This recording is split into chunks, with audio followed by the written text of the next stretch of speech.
Welcome to Buckets. I am your host, Brandon Anderson. I'm here with Joe Delara. We are here to bring you a little March Madness NBA crossover episode. If you're watching on video, I've got my March Madness shirt on. Joe's got his Yankees hat. It's all right. We're not all perfect.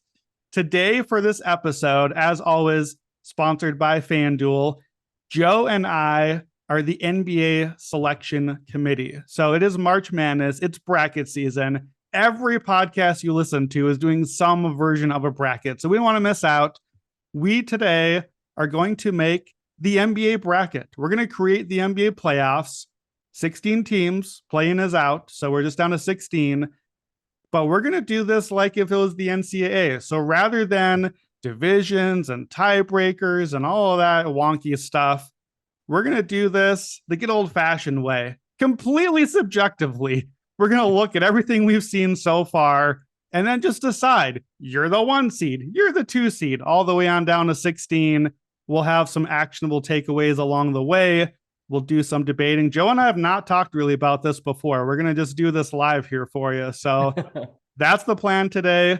Joe, are you enjoying March Madness? Who's your pick to win the whole thing? So I did 2 brackets this year. I tried to only do one, but I had to do 2. I have Houston winning in one, and I have Alabama winning in the other. So very creative. Little chalky, but but I think they seem to be the best teams. Well, the good news for you is, as when folks listen to this, both those teams will still be alive heading into Friday night. My bracket selection is UConn, who might be out by the time that folks listen to this. Just a brief note, I was going to try to bring up some prospects on here. I haven't written too much about NBA draft stuff this year, in part because the guys at the very top actually are not really playing right now. But if you're watching, Joe's teams he just mentioned, Brandon Miller for Alabama and Jarace Walker for Houston. Those are the 2 guys really. Like, those are probably top 5, top 7 picks. We won't say much about them. You can read about them anywhere you want. Those are the guys to watch. If you're watching games tonight, this weekend going forward, those are your future NBA players. Brandon Miller, potentially future NBA star, scorer there. So those are the guys to watch. I'm excited to watch some college basketball. Man, flipping back from opening round and round of 32 to then watching some NBA this week. Like, we're recording Thursday. I watched the Mavs Warriors game last night. Whew, that is a different brand of basketball. That is a just well-oiled machine on both sides, hitting every open jumper. It's a beautiful thing, Joe, to get back to the way basketball is supposed to look. Hey, it's nice to watch some good ball. It is. It's nice to watch some one and done craziness and buzzer beaters and throwing the ball away with 3 seconds left to play. But it's nice to watch some good basketball too. All right, let's get to our bracket here. So again, the deal is we are the NBA selection committee. There's just the 2 of us, so we're going to have to fight it out if we disagree here. We're just going to choose top to bottom. We're going to pick our number 1 seed and then go on down the bracket from there. East and West are all going together here. We're just making one big bracket, so hopefully that will give us some interesting matchups. We haven't talked about, are we going by win-loss record? Are we going by net rating or SRS or head-to-head record? Or I've got some other kind of fun stats along the way here for some of these teams we'll throw in. Does recency play in? Do injuries matter? For that matter, I'm thinking, Joe, that we're basically planning this for the start of the playoffs to be at their usual time. So we're not factoring in pretend rosters. We've got to go with the information that what we know today on Kevin Durant and Paul George, Zion Williamson, etc., or what we don't know today in a lot of those guys' cases. So start at the top. How many teams, Joe, would you be considering for your number 1 overall seed? There are 3, maybe 4. Okay. I'm considering for overall number 1. So I'm gonna say your 3, maybe 4 are. I'm not sure which are the maybes, but I'm gonna say these are 3 East teams and then Denver. Is that your 3, maybe 4? That's exactly what it is. Okay, so I sort of feel like there's really just 2 here, and I think you maybe think that as well. I think the 3, maybe 4 is about how I have this set up, and we'll get to the maybe part. But do you agree that even within your group, Milwaukee and Boston, one or the other probably has to actually be number 1, or do we need to get to one of the other teams in there? I tentatively have Milwaukee as number 1. Okay. So right now, Milwaukee is at 52 wins. Obviously, these are all going to be tight and could change some of these by the time that you listen. So some of the numbers for Milwaukee. Well, here, make the case for Milwaukee. Why are they your number one overall? I have them number one overall. They're the best team in the league right now, in my opinion. Giannis is healthy. Giannis is playing at an MVP level. Yeah, you heard that. So Giannis is playing at MVP level. And honestly, the thing is too, this team has been doing this without like contributions from a variety of different players all season, and they're healthy right now. So they're in a position where they got Jay Crowder in the trade. Like we haven't really heard much about that, honestly, but that should help in the playoffs. And then you have Brook Lopez, you have Giannis. They can play a variety of different defenses. We know that they can do that in the playoffs. And you have multiple guys that can score off ball or with the ball and create for themselves. So I have them as the number one team. I think they're the most versatile, and I think that they're the least likely between them and Boston to fall into that ISO ball trap and just need and basically just need to run hot. So I think that they're the most complete team. Okay, so let me devil's advocate here. I agree with you. Spoiler alert, but devil's advocate. Milwaukee is fourth in net rating right now. They're fourth in SRS at Basketball Reference. So they are 1-1 against Boston head to head. They're 1-2 against Philadelphia head to head. Shouldn't we have to consider Boston and Philly, who are both ahead in all those metrics, the head to head, the net ratings? Should it matter that Milwaukee's offense hasn't really been that good? Or are you saying, yeah, but recently and Middleton being back and all that sort of thing? Do those numbers matter for you? I think that Middleton matters. I also think that there's just a difference in what teams are going to do in the playoffs versus what they're going to do in the regular season. Like Milwaukee is going to just run their drop with Brook because it's like extremely effective in the regular season, but they can throw so many different looks at you defensively in the playoffs that I think that gives them a little bit of a leg up. And when we look at how they've played against the top of the league in terms of top 10 and point differential, they're the best team in the East. They're 14-6 with plus 3.4 point differential. So I think that Milwaukee is still the best team with, at least, I think, in my opinion, the highest floor. Whereas I think that you could run into some issues with Boston if the offense kind of starts bogging down, or with Philly if Embiid or Harden get hurt, which is always like a concern because like it has to be. I think those are some of the concerns that I have with them. Yeah, I think those are good concerns. A couple of numbers in Milwaukee's favor, the case for them at number one, which I'll agree, and we'll put them in there. They are 24-10 this season against teams over 500. That's the best mark in the league. Obviously, that's who you're playing in the playoffs, so that stuff matters here. And arbitrary cutoff points, I know, but I was kind of playing around NBA stats. Like, what about since January 1, since February 1, somewhere in the middle along the way?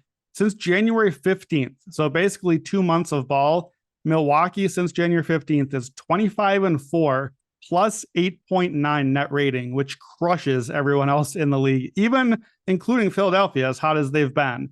So, yeah, I think the Bucks, I mean, look, they're the best record in basketball. They're the best team by all the ratings the last couple of months.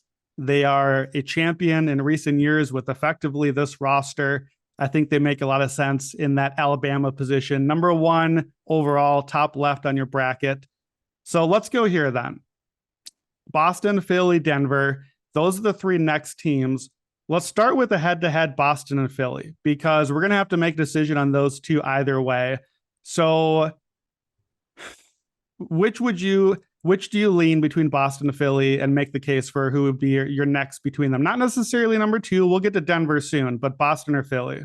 I think this is I think this was really, really tough. Boston has faltered lately, and a lot of it had to do with their shooting. It's just like not really the same, and they're dealing with a lot of injuries. Like Robert Williams is like in and out of the lineup. Marcus Smart's been in and out of the lineup, and they've done well. Like they're still a great team, but I think that Philly is like hitting their stride right now in like a meaningful way, and Embiid is making this MVP push, at least in the media. And, I think that it's legit, though. Like the performances have been good. He's winning games. Like he's hitting buzzer beaters. He's making big plays at the end of games. And he's turning into somebody that even if Harden's out, you can depend on him for some facilitating, and the team is still good. So I like what Philly's kind of bringing to the table right now. The concern is always Doc Rivers, right? But like, and you just don't know like what you're going to get from him. But Embiid is turning into a guy where you're saying like, I know what I'm getting from him every day. So obviously the concerns with some of the free throws, are the free throws going to continue in the playoffs because they always seem to kind of swallow the whistle a little bit. But Philly is better right now. And I think if you're in a series between Boston and Philly, Embiid is the best player on the floor. So that's something I'm considering there too. Yeah, so I think those are good points. Let me give you some key stat nuggets for both these teams. So Boston, 3-point games. So one-shot games, which we obviously know are probably mostly coin flip luck. Boston's only 5-7. So not far from coin flip, but they got a lot of those games. They are 4-7 in overtime. We're getting a lot of close outcomes here. So not feeling great about that. We know, obviously, I think 3 of those games came against Cleveland. Boston's 1-3 against the Cavs this year. They're the one team that Cleveland, really, I know we'll get to them, has beat up on that high line of seeds. Philadelphia, in 10-point games, either direction. So in a blowout game, Philadelphia is 25-8. That is the fewest losses in a blowout by any team in the NBA, and 25 wins, I believe, is the second most wins. Philly has won 9 of their last 10. They did lose a game now to break that win streak, but 9 out of 10 is looking pretty good. I talked about Milwaukee since January 15th. Go back a little further. Since December 1, Philadelphia 37-13. So that is winning 74%, almost 3 out of every 4 games, and plus 6.5 net rating. Both of those are best in the league. Here's the one key stat here. We're doing this as the selection committee. Resume matters. We're choosing the resume. All of those things, I think I agree. I think Philadelphia is playing better right now, but we're picking the resume. There's the stat that I can't get past. 3 times these teams have played each other this season. 3 times the Celtics have won. I think for me, head to head, if we're choosing resume, we still have to take Boston over Philly on the basis of the whole season, despite how things look right now. Yeah, I think it's one of those like it's tough because I think the Philly's better, but I do think that you're right. For whatever reason, Boston's been able to pull off these wins against Philly. Some of them have seemed fluky. Like when you watch them, you're just like, how'd they win? But like that does matter. So I think Philly's better. I think that in the playoffs, I'm very excited for what is realistically probably going to be a Boston Philly series at some point. But I think I can give you this one. They still have that one more matchup for the rest of the season, but we don't know that at this point in time. So I get that. If you want to consider the head to head when we have them so evenly ranked. Okay, so before we settle in on a 2 seed here, so then let's look at Denver a little bit. Actually, before Denver, let me just look at FanDuel odds right now for the conference, because we just talked about the 3 teams that are the heavy favorites to come out of the East. Right now at FanDuel, to win the East, Milwaukee Bucks plus 115, Boston Celtics plus 195, 76ers are plus 480. If you had to bet one team right now to win the East, and it's got to be one of those 3, who would you bet, and will you actually bet one of those 3 right now? I think you have to bet Philly just based on the number, because of what the implied odds there are at plus 480. I think that Milwaukee, as the bracket currently sits in the East, has the best. Whoever's the 1 seed has the best chance because you avoid having to play both teams twice. Granted, like you might have to play the Knicks, you might have to play the Cavs, which is just going to be like a grueling series, right? Like that's just going to be a bloodbath if you play one of those teams. But Milwaukee, you have to say that they're going to have the easiest path. They're the 1 seed. Like they're going to play what, like the Bulls in the first round. Like yeah, Chicago hopes. Yeah, Chicago hopes they're going to get swept by the Bucks in the first round. Like that is going to be, if they play, like we just know, like if Milwaukee plays Chicago in the first round, you are just going to hammer Bucks to sweep, Bucks minus 2.5 games. Like we're going to bring back those Grayson Allen escalator bets. Give me the Grayson 3s again. It's going to be crazy. Yeah, maybe Jay Crowder gets that time this year, but like we'll see. But Milwaukee's path as the 1 seed in the East makes them prohibitive favorites, but I just don't think that the plus 115 is worth laying at this point.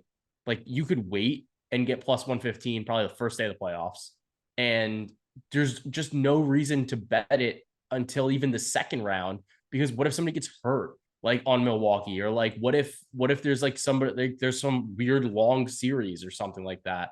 Like I don't think it's worth betting them at this point. I would almost just wait, and then like whoever they play in the conference championship, just like bet that price then, because what are you going to lose? Maybe like 30 cents to like minus 115. Yeah, I agree. I agree that Milwaukee has to be the favorite right now as the one seed with the path and as well as they're playing, but I don't think you can bet it. It's not a bettable number at plus 115. We're still like, we're near the end, but we're still really, from the time these really matter in the East, that's May. Like we're a ways out from where we need to see this team healthy and performing well. Yeah, there will be other chances. Who knows? Maybe the Bulls or whoever take a game in the first round, and now it's 1-1 heading back on the road. You probably get a better price then, even though we all know where that series is going to head anyways. Or maybe Milwaukee loses a game, loses a 1-1 against the Knicks or Cavs in the second round, a little more likely perhaps. So I think there'll be a better spot. I agree. If you're picking one right now, I can't believe I have to admit this live on the podcast. I think it has to be Philadelphia. I think that's the number is begging you to say, hey, the Sixers are the best team by the numbers since December 1st. I know they got to go on the road twice. Maybe they might still pass Boston, but I think the number would beg you to pick Philly of the three. I'm not sure I would play any of them. Let's go Denver then. So how do you do Denver right now? And are they ahead of either or both or neither of these teams in your seeding? I've kind of been waffling with this one, right? Because like the West has been not as good, but still more competitive in a way, like top to bottom. Like there's more like middle to the West, if that makes sense. But I think that Denver is in this weird position where they've really locked in the one seed. I think that they're just trying a bunch of different rotations, but like that starting rotation that they've got is a wagon, right? And then we know that that's good. That's been the lineup they've been trying to get out there for a while. But the thing is with the seeding, I would say that they're less likely as a one seed than Milwaukee to get through the West, just based on the fact that the West, I think, is a bit stronger, like at the bottom, right? So like that first round matchup might be a little bit more difficult, but I do think that they've just been on cruise control basically for the past couple of months. Like they're beating whoever they need to beat. And the one concern that I do have is against top 10 teams in the league, they're only 11-9. So I think that that's a little bit of a knock on them. I think I might have to put them at 4, just based on the fact that even though Jokic might be the best player in the league right now, or like whatever, their performance against these like top teams has not been as good. Yeah, I agree. I was surprised too, looking at the numbers. Obviously, we know they've had this swoon recently. They're 3-5 in their last 8. Another thing too, you mentioned against top 10 teams, against just these East top 3. So if we're looking at these 4 teams for resume purposes, head to head, Denver is only 1-3 against those teams. So it's not much. It's not much of a sample, but they lost 3 out of their 4 chances against the teams that we're saying are probably the best teams in the league here. So Denver is 5th in net rating. It's really good, but it's not top 3. We're talking about ranking against the very best here. So I agree. Denver, 49 wins in the West. To me, that part is the argument for them, because Philly's at 49, Boston's at 50. We know there are a lot more easy wins in the East. 49 wins in the West on its own looks a little better, but I think overall the resume doesn't quite measure up. And, if we're looking at like the selection committee wants teams who are playing well when we get into the tournament. That's just not Denver right now. Maybe they're going to flip the switch, but we don't really have a way to know that. And, we're trying to be fair here. So I think I agree. Denver 4 here with you. So let's, do we agree locking in then? We had Milwaukee at the 1 seed. Do we go Boston 2, Philly 3, Denver 4? Yeah, that's how I have it. Okay. So I've got a couple more actionable questions for you then. Okay. Without getting too far into this, because we've done MVP here and there and everywhere, if we agree that Denver is clearly the 4th best resume of this group, And Nikola Jokic no longer has that in his pocket like he seemed to as recently as like 2 weeks ago. Would have been probably the 2 seed here if we had done this. Is that really a damaging thing for the MVP case? Is this MVP case really getting away from Jokic? Like, we think that Giannis and Embiid's teams are better, so that takes that thing away from him. Does this sort of conversation we're having matter with the MVP race? I mean, maybe. Like, I think at the end of the day, we'll have a better idea when that next straw poll comes out, because I think at the last one, it was Jokic's by far. And then even the voters that came in, they were saying that it was close, but they still ended up going Jokic, then Giannis, then Embiid. So Embiid has a lot of like backwards resistance, that he's got to overcome, I think. And the question becomes, if people are saying like, well, okay, I can get off of Jokic, like I don't want, maybe we don't want to give him a third one in a row, or like whatever narrative that they're going to come out with. The question then becomes, do those voters that have been traditionally betting on Jokic, do they fall into the like, well, Embiid's got the most points per game, he's doing this, he's doing that, like whatever? Or are they going to look at it from maybe a little bit more advanced metric spot and be like, well, Giannis, or like, look at what this team is doing without all of these other players. Granted, Embiid has also missed players, but you can't bet him at the number again. Like, the number doesn't make sense right now besides the narrative in the media, right? Like, the narrative in the media has swung where you're hearing a lot more about Embiid. But based on the last straw poll and based on where like the actual production is, I think it's still a fairly open race. But if I had to bet somebody, I'm probably going to bet on Giannis at this point in time. Like, if I was going to pivot off of Jokic and I was a traditional Jokic voter, I'm probably pivoting to Giannis, not Embiid, as much as like realistically all three of them deserve it, right? But only one of them can win it. Yeah, I think it's interesting. And for me, I've been on buckets a few times saying I thought this race was totally over. Obviously, that clearly did not age well for me. There are other mitigating factors we won't get into on it with some of the other discourse conversation. But I think, to me, even as the staunch Jokic defender, and obviously staunch Jokic defender is kind of an oxymoron, I guess. Yeah, right. But obviously I'm invested here. I had Jokic as my early season pick and preseason as well. But I think the way the Nuggets have fallen as a team, whether you think it's this whole they're tanking to get out of the MVP race, whatever conspiracy you have, the fact that their resume has dropped behind not just Giannis, we already knew that, but that it's actually behind Embiid's team too.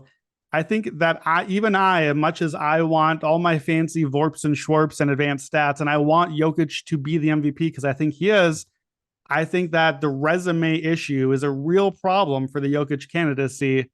That, like, as long as he stays behind that top three, I think that that's going to be a real problem. And a lot of voters, I think, might see it the same way. So I do think that the race is certainly, at the very least, open. A few weeks ago, when people were saying, oh, it's close, it's a 3-man race, in my head, I was like, no, this is a 1-man race. We're trying to have a conversation. I think it's a 3-man race now. I think that actually is a 3-man thing. And, we've got Monday, we've got Jokic Embiid head to head again. I think that game's going to really matter. And I think that we're going to see which one of these guys wants the MVP and shows up, and do their teams show up and that sort of thing. I think people are keyed in on this race, and it may not be done yet. I think that there's more to be said on it. Do you agree with that? 100%. I'm excited to see how it unfolds. So the other bet that I want to suggest here is actually what I think is my favorite bet of this podcast. And this is kind of why I want to do this exercise. At some books, you can bet right now on who will win the finals, not a team, not a division. You can do all those things too, but you can just bet the conference, Joe. And we have the top 3 teams on our board in maybe a tier on their own. I actually have the Nuggets a little like semi-tier below. You even had a 3, maybe 4. I think they were your maybe 4. Yeah. I think the top 3 teams are in the East, not just because the West path is hard, but because they are the top 3 teams. I bet this about a month ago. Philadelphia was the underdog, actually. I got plus money on the East, plus 100, plus 105. I'm seeing more like minus 115, minus 120. I think we were getting some extra juice because of the Suns hype and Kevin Durant, which obviously the injury now has kind of flipped that a little bit. But I think we've got three teams in the East that are better than anything the West has to offer. And I kind of like all three of those against the team we think is best in the West, head to head, Denver. Should I be betting Eastern Conference to win the whole thing? I think that might be the best bet you can make right now. Yeah, I think it's definitely probably the best way that you can kind of bet on this. Although, I guess realistically, do we think the line come finals time is going to be all that different now? I think it If is any of those teams because right now, and again, here's where the win total matters. There's a real chance where things are trending that Denver actually finishes behind all three teams in the standings too. So now you not only, at least before, Denver looked like they had the best record and they would have home court in the finals. Now it looks like they're not going to have home court. So that has to tilt the standing or tilt the odds a little bit. I think Milwaukee is a clear favorite. I think that Philadelphia would be a clear favorite especially if they dominate and Embiid dominates head to head on Monday like he did the last time. I think we'd be hard pressed to say, okay, well, let's make the Nuggets favored there. And then Boston's been great all year. So I don't know if you're going to get this number if you wait around and we get a Denver versus one of these three teams. And if it's not Denver, the number only gets longer unless it's Phoenix and Durant comes back and they're just these juggernauts. Then we lost some value here. But I think that's the only scenario. Yeah, I think that's fair. I think that's fair. I hate laying any money, like any juice on a future, but I think that you're right, like in terms of the fact that you're really getting the three best teams in the league right now. All right, so to recap, we've got our top four seeds. The number one overall, Milwaukee. Number two, Boston. 3, Philly. 4, Denver. I'm going to go next because I think that we've got a pretty locked in number 5 here. I actually had 4 and 5 as a little bit more of a conversation than people would think. I think the Cleveland Cavaliers are our 5 seed. So here's the case. Right now, number 1 in defense, Cleveland Cavaliers. Number 1 in net rating for the season, Cleveland Cavaliers. Number 1 in SRS, Cleveland Cavaliers. In 10-point games, remember that's the blowout games. The Cavs have 30 blowout wins. That is the most of any NBA team. They are piling up wins and getting big wins that way. They're number 1 in all the net ratings. By a lot of the numbers, the special advanced numbers, they maybe should have been in the conversation with these first 4 teams. I think by resume, they've got to be ahead of the rest of the teams here. Where do you put the Cavs, and do you think that they're the 5 seed here? Yeah, I have the Cavs like in their own tier at the 5 seed. I don't think that they're as good as any of the 4 teams that we've talked about before, but I do think that they're, at least right now, they're better than Phoenix. They're better than Memphis. They're better than Sacramento. I think that they just kind of are in a brutal division. They're in a brutal conference realistically, but they are one of those teams that like 100% needs to be healthy. If they are not 100% healthy, they are not nearly as good in terms of like replacing what they have out there. So like some of these teams in terms of their depth, they have guys that can kind of like easily replace guys, like whether it's a shooter or whether it's like an interior guy or like whatever, or even like a backup point guard.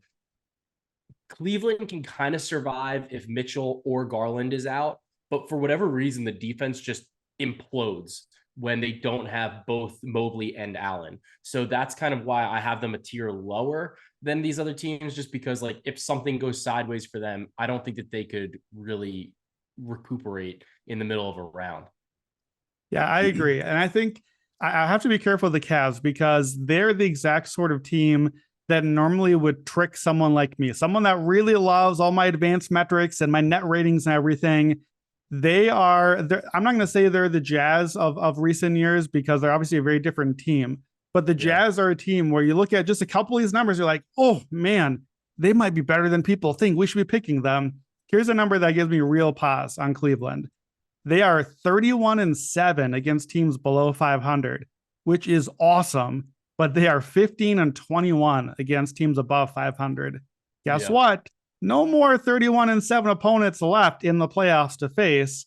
I don't think that means this team has cheated any numbers or anything like that. I do think it means it's kind of tricking the profile a little bit.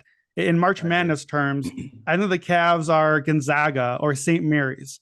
Like they play the same schedule. I'm not saying they're in the WCC, but they are beating up on, the Pepperdines of the world. They're thrashing them.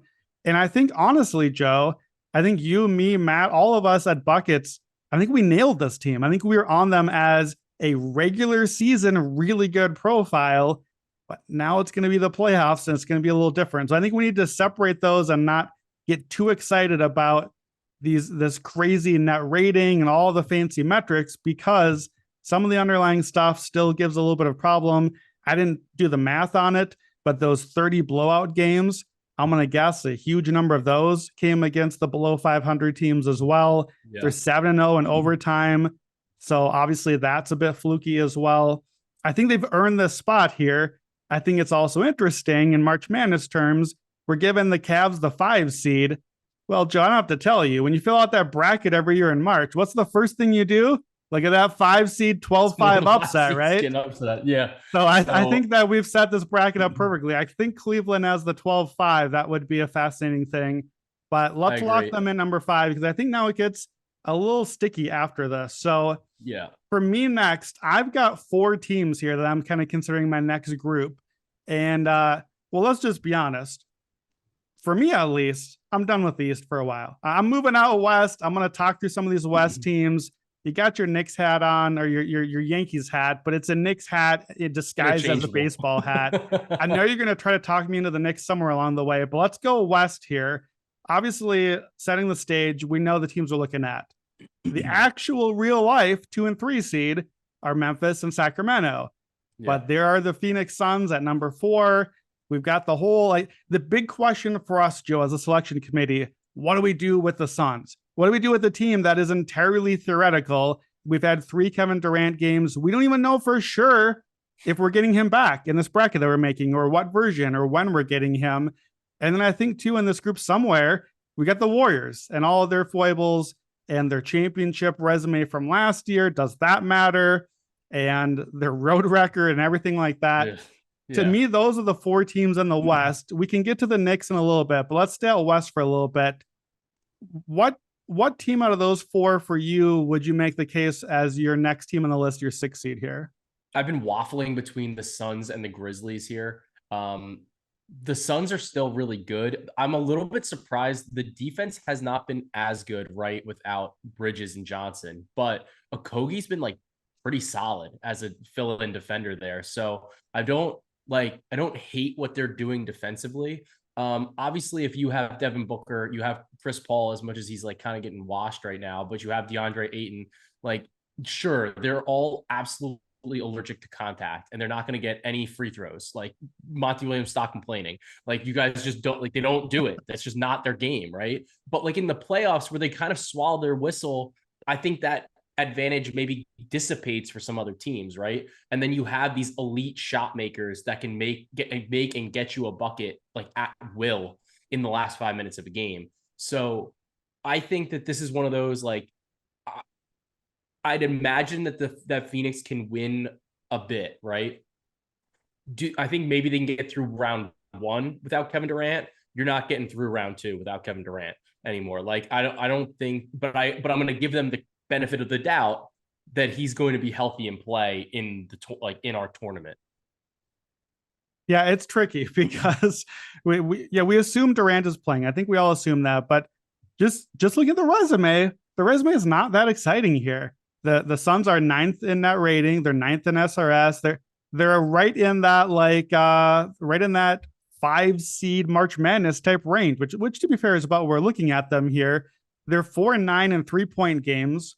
Their clutch has disappeared. This was an unbeatable clutch team in recent years, and Chris Paul pretty much his entire career, they're terrible in the clutch now. And I know all the numbers say, we know clutch numbers don't carry from year to year. Well, Chris Paul is the one guy that hasn't usually applied to. So I think that's interesting. Phoenix is 15-22 on the road. And by the way, 3 of those road wins are with Durant in the only 3 games he played. So no Durant games, which we have to factor in as a possibility here. 12-22 on the road this year outside of those 3 Durant games. I think it's kind of a sketchy profile. Here's the Memphis profile. 45 wins, 7 wins ahead of Phoenix right now. That is not nothing. They have 27 wins by 10 or more points. That is tied for the most in the West. They are 5th or 6th in some of those net, SRS, et cetera, I've been talking about. They just went 7-1 without Ja Morant, and we know he's back now, right? We got to give Ja Morant a little more credit than we do Kevin Durant because he's not hurt. He's just going to be back now playing. They are 31-5 at home. They're killing teams at home. They're 14-22 on the road, basically as bad as the Suns, but they're crushing teams at home. They're crushing a lot of teams outright. The numbers are good. Their profile's been good even without their star player, and he's back now. I think by resume and not by potential, because we're the selection committee, I think Memphis has to be ahead of Phoenix here. Yeah, I think it's tough. I really want them to have Steven Adams back. And I know that he gets absolutely nerfed in certain matchups, right? But I think that his presence matters, at least in the Western Conference, where you're going to have to play the Nuggets. And I don't like that they are going to have to run basically Jaren Jackson Jr. and Xavier Tillman against Jokic. And that's just that's a problem to me. I think that that's one of my concerns with Memphis. Another concern with Memphis is that I know Matt talks about it a lot, but they really do rely on a lot of transition opportunities, right? So maybe you don't get those the same way in the playoffs. Obviously, Jaren Jackson Jr. is playing on another planet right now. And he's been absolutely incredible. But there's something about this team that I just don't buy. And it's hard to put my finger on it, exactly what it is that I don't get that title contender feel from them. And I think that's part of why I like Phoenix, even though I don't think they could win. I think the Phoenix is more of a threat to win a title than Memphis is. Yeah, it's interesting. Obviously, in the real bracket that we're looking at, Phoenix is very likely going to be in that 4-5 game, and now you got to play Denver in round 2 versus Memphis's bracket is the open half of the bracket. I think doing this exercise has made me reevaluate how I'm thinking of that a little bit, because I've basically been looking at you and I both bet Oklahoma City 500-1 to win the West yesterday on FanDuel. The number's down a little bit now, but there's still some wild numbers out there. Effectively, we're looking at who can we get? Who's the long shot we can get in the Memphis-Sacramento half of the bracket? Because boy, does that thing look open. You just get somebody into the Western Conference Finals, and they're a huge dog, but now we have a huge hedge opportunity. Certainly, if we have a 500-1, we do. Oh, yeah. Reevaluating kind of through this process here, I wonder if it's just Occam's razor, if it's just the most obvious answer. Is it just the Grizzlies? Are the Grizzlies just the team on that half of the bracket against the flawed competition they're probably going to face? The Grizzlies of the world, the Clippers, Wolves, Thunder, whoever, maybe the Kings. Is it just the Grizzlies? They've proven now 2 years in a row they're the 2 seed. They've stuck there all the way through. They missed Ja for big stretches both seasons. They're better without him, win-loss record. I don't understand what's happening with it, but they've done it. They just keep winning games. And I know, I agree. Get them into the Western Finals against Denver, Phoenix. I don't love it. Get them into the NBA Finals. Oh boy, I don't love it. Definitely not. Yeah. Is it just Memphis? Is it just gonna be Memphis in the Western Finals? I'm starting to wonder that and look at maybe that's just the right way to bet this. Do you think just in their half of the bracket, are they a real threat? Yeah, I mean, I think you obviously have to consider them as a real threat. We know the offense works. We know that it works in the playoffs. We know that they are willing, coaching wise, to bench guys when it doesn't work, which I think is important. How last season when we hammered that Steven Adams rebounding under, we knew that we saw it coming. It was oh, he's out of the rotation. This is done. Those minutes did not work. And Jenkins is willing to do that. We have to see if some of these other teams will do that, or if they're just going to stick to their guns being this what got us here, or we don't really have a pivot. Right. So maybe you're right. In this style of tournament, Memphis has some more answers than we maybe think they do, but I think there's a certain point where their personnel just can't contend with what's coming out of the East. Yeah, I think that's fair. I think you definitely don't want to bet title odds for the Grizzlies. I think you could talk yourself into Western odds, but looking at the odds at FanDuel right now, plus 450, the Grizzlies are still the third team behind the Nuggets and Suns. I don't think there's a lot of juice to that number to make it worth. No. Even the case we're making the case, I'm making the case for them as the kind of semi-underdog surprise team. The Kings, who are the 3 seed, are plus 2,100. I think I'm making the case for Grizzlies as though they're getting a number in that range. At plus 450, I don't think that we're getting treated that way. So then it's just probably not that enticing. No, So so like I think we kind of are like waffling on it, I guess, but like I could see why. I think if we're going to be consistent with how we've done the rankings before, like how we did Celtics over Sixers, I think you kind of have to consider the Grizzlies over the Suns. But then so then that would be 6 and 7. But like for 8, I think that 8 has to go to the Kings. The Kings offense has been incredible on the season. We'll see if it translates to the playoffs. You know, they're still relying on like decently heavy minutes from a rookie in Keegan Murray for certain production, right? But I think that they're really good top to bottom. Nobody can stop that offense.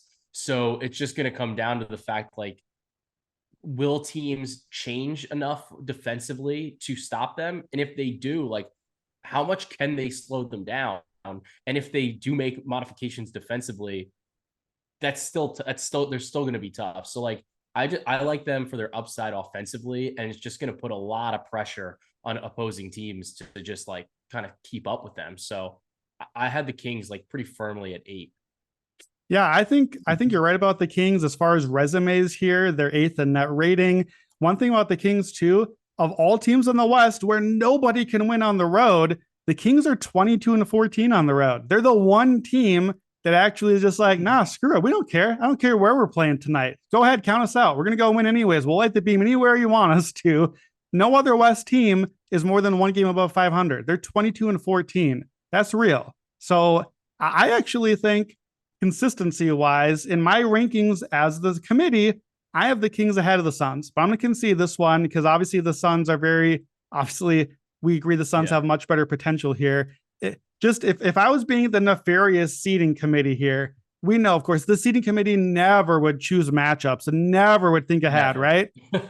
So I would make the case for Sacramento to be the 7 seed because then I can get a Phoenix 8 seed and gosh, who else could I put in that I don't really know if they're good either, but it would be interesting, good first round. Let's put in Golden State. Give me a Kevin Durant, Steph Curry first round series, and then God help the poor Bucks, the 1 seed who get the reward of facing the winner of Suns Warriors in the second round. If I was the committee, if I was just making a bracket, putting stuff together randomly, I think I'd have a little fun with that. But we'll pencil in here Memphis at 6, Phoenix at 7, and then Sacramento at 8. Are you good with that?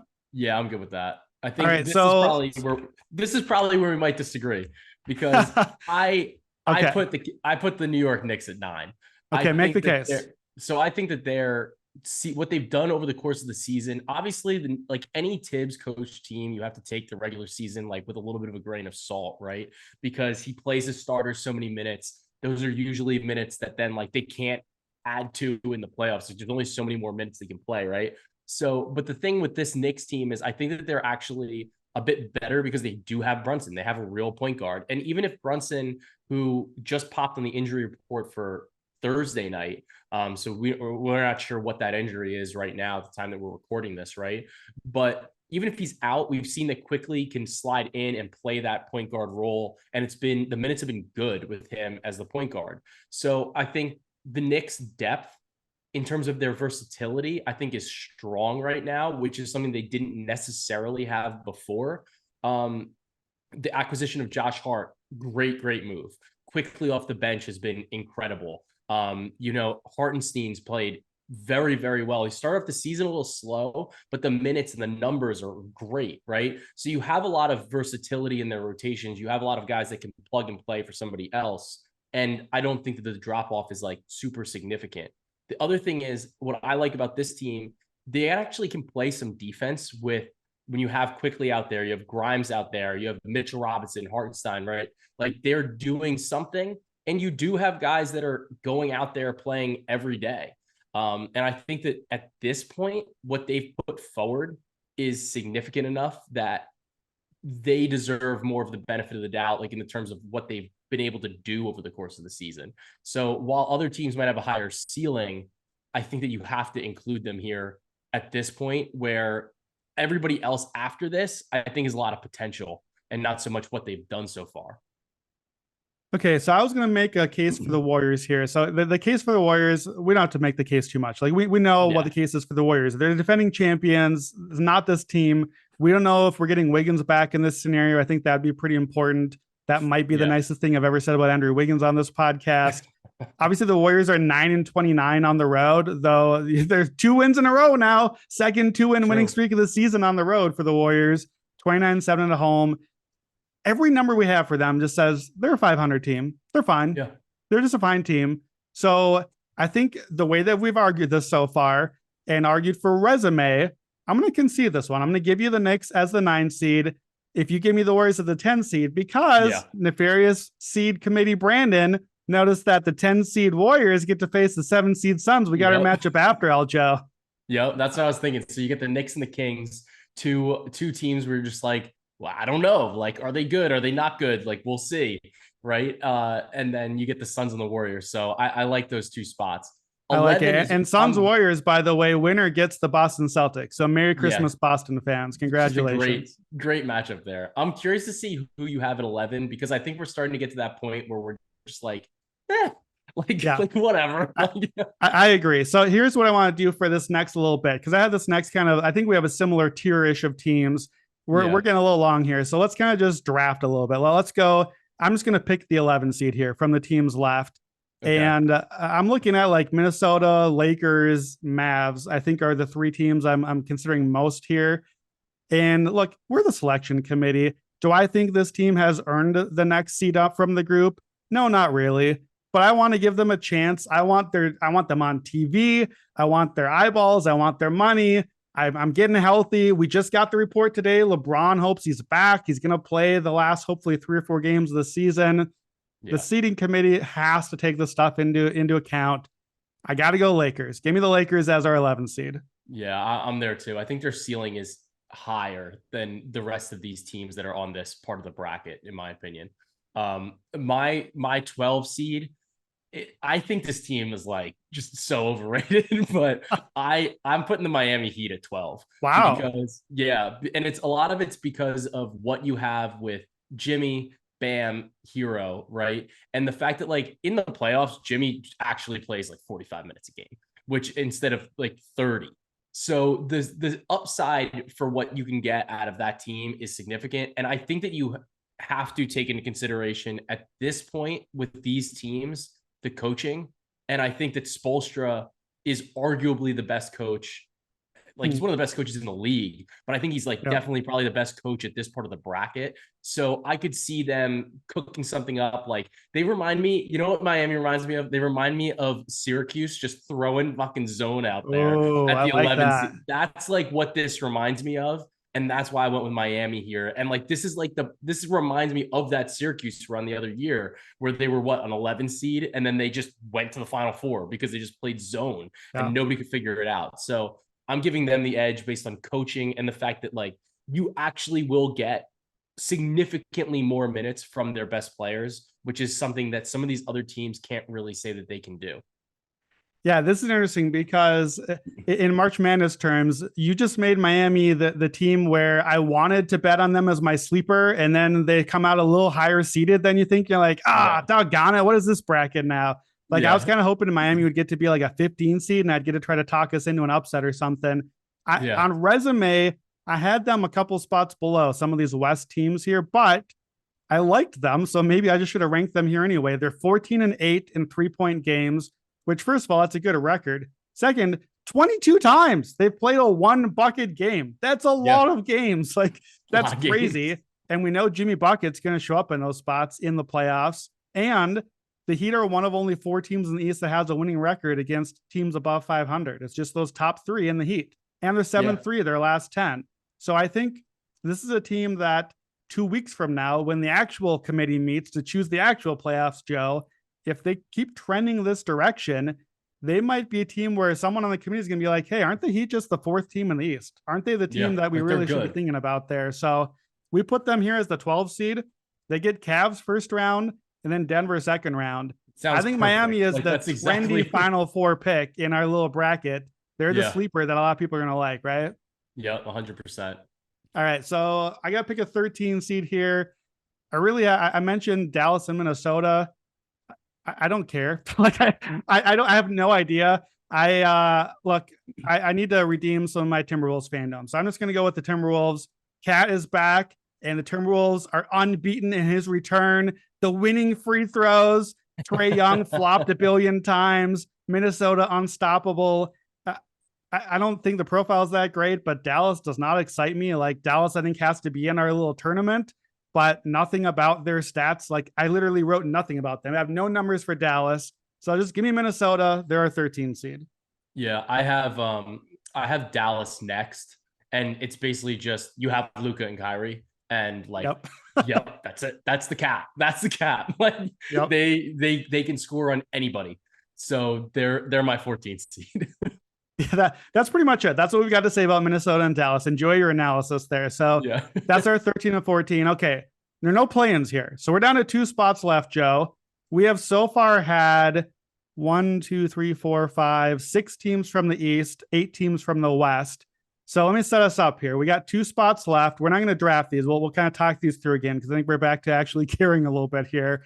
So notably, a team we have not put in our bracket yet, the Los Angeles Clippers. Paul George had that injury. We're at the we'll reevaluate in 2 to 3 weeks spot, which we are often interpret as back in 2 to 3 weeks, but it does not usually mean that. And it's like, well, he'll be back by the playoffs. Well, guess what? What if they're not in the playoffs? We might need him back by the play-in, and that's about right at that 2 to 3 weeks mark. So, Joe, we got to take that into account as the committee. We don't know if we're getting Paul George in our bracket. So that's one team.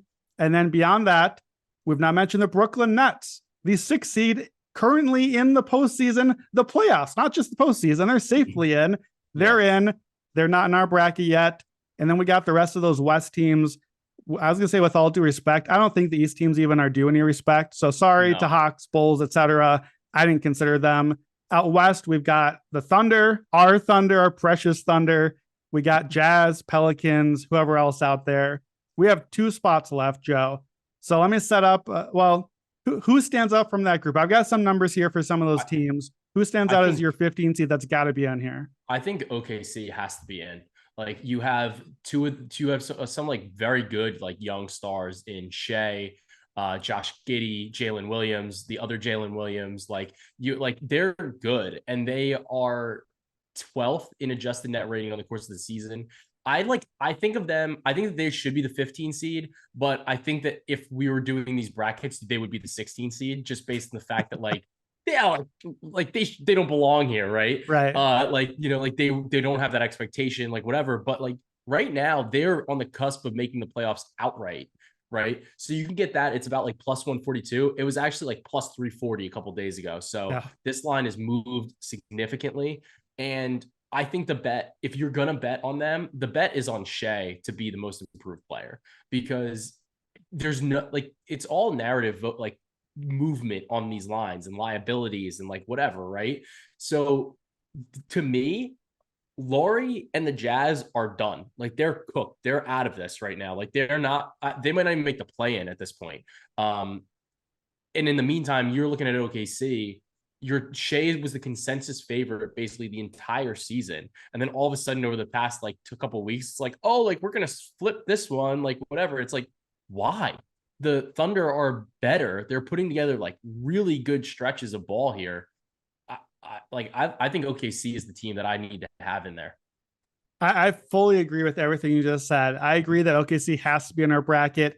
I agree. They're the 16 seed. Our committee is going to put them as 16. They just feel like the Cinderella 16 seed, right? Like they got to be there, even though we probably put them higher than the other teams left. OKC has won 8 of their last 10 games. I told you about some of those weird endpoint net ratings. Since the start of the calendar year, Joe, January 1, Oklahoma City is 5th in the NBA in net rating. They're plus 4.5 points. That is a team that basically equals out to like Denver for the whole season. They're legit. Yeah, it's legitimately a good team. OKC has to be in. And I know we're going to leave out some big markets here. And maybe that means that our committee in real life wouldn't do it. They'd probably like create the play-in game and put OKC into that here. We're putting them in. They are our 16 seed. And I agree also, you said with most improved. Shai Gilgeous-Alexander at FanDuel right now, plus 380. Lowry is minus 450. The minus 450 is preposterous to me. I don't understand it. I don't even think we need to talk about the Jazz here. I don't think they're in our group of teams we're considering. I don't have them even close, Yeah, honestly. they're not in the mix really. I gave them a courtesy mention, and that's about it. And I think is close. I think we're looking at Shea and Lowry this way. Well, they're both all NBA type guys now. They're both all stars now.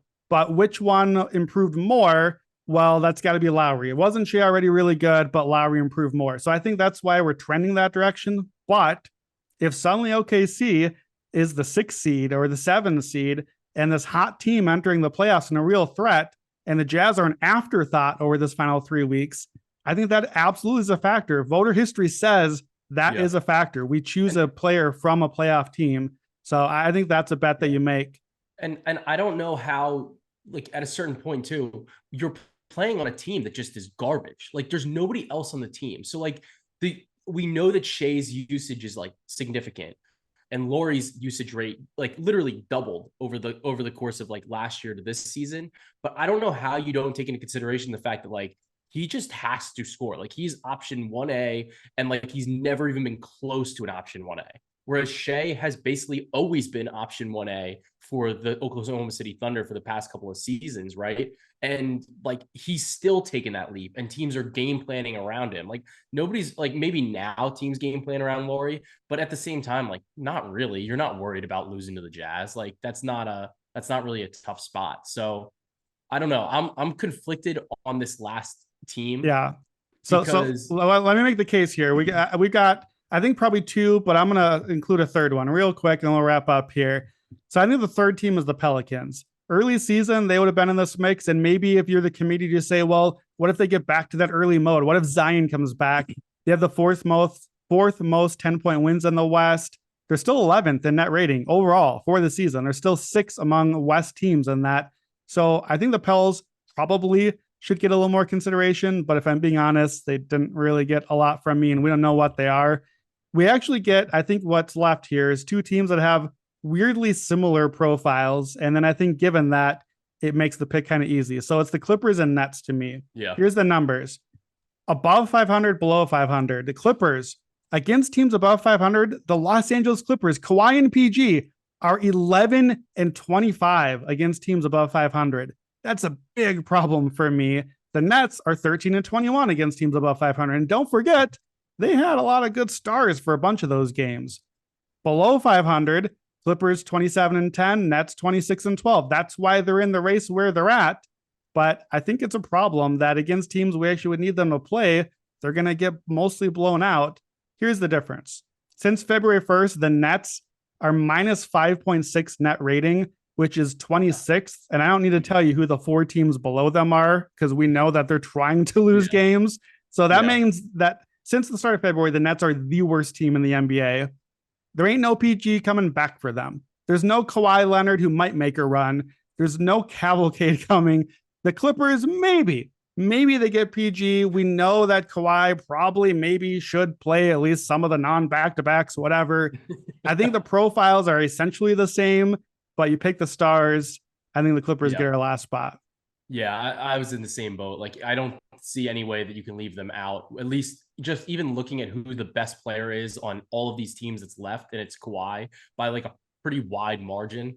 And then if you get Paul George back, Norman Powell back, I'm okay with having them as like a 15, 16 seed here and just, riding out with that. And Brooklyn, like you said, their win profile is dramatically different. Like they're 11th in adjusted net on the season, but that doesn't count into the fact that, they don't have any of those players anymore.